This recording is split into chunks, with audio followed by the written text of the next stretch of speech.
This is the Ideation Project, Season 1, Track 11.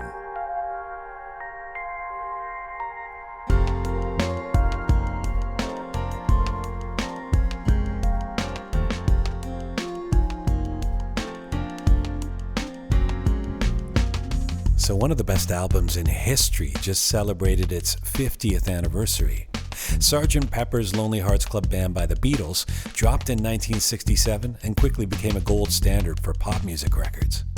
But if it debuted today, would we actually hear it the same way?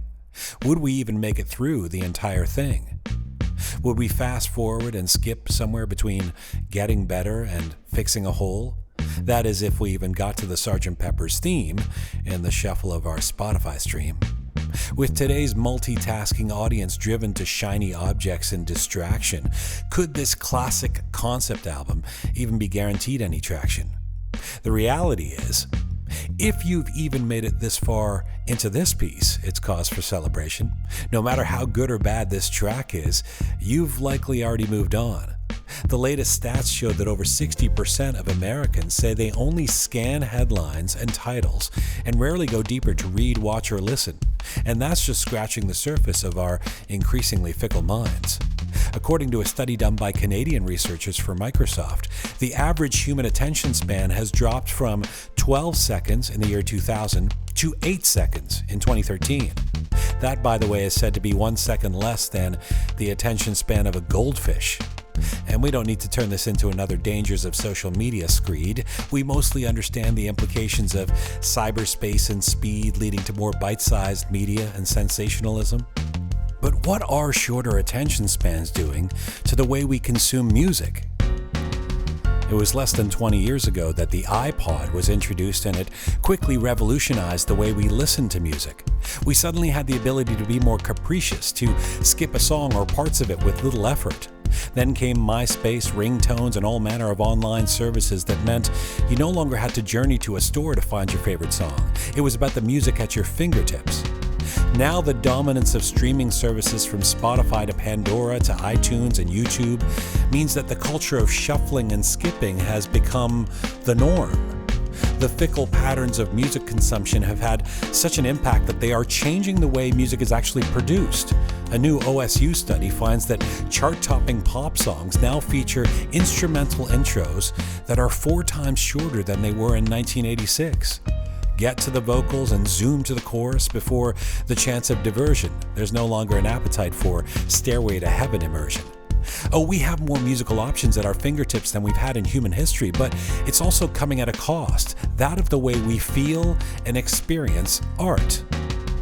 Think of it. Does the crescendo of a piece of music have the same impact if you're only skipping to the summit?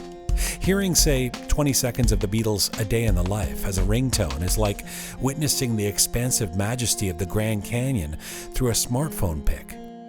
Oh, you might get the idea, but you're not getting the experience.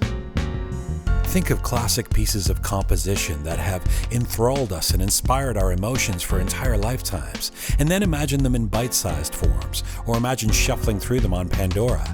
Ravel's Bolero is really just one musical pattern repeated, but it runs 14 minutes long. The very evocative nature of that piece is, in fact, about the way it builds. Pressing fast forward or skipping to the next track after 20 seconds of Bolero would be tantamount to consuming the entirety of Ulysses by reading the back cover. And if we were to flip through Queen's classic rock opus, Bohemian Rhapsody, what section of the song would we choose? It's a collage of melodic parts that surely have to be experienced as a full oral journey.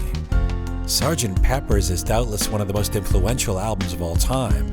It is the middle period Beatles at their creative pioneering best, blending sonics, textures, and ideas. It is a record of musical pieces sewn together by a theme, the height of a great concept album that would pave the way for Pet Sounds, or Ziggy Stardust, or The Wall, or Rumors, or the Radiohead masterpiece OK Computer, which just celebrated its 20th anniversary. These are recordings that are at their best when devoured from beginning to end, and in the order that the artist intended for us to hear.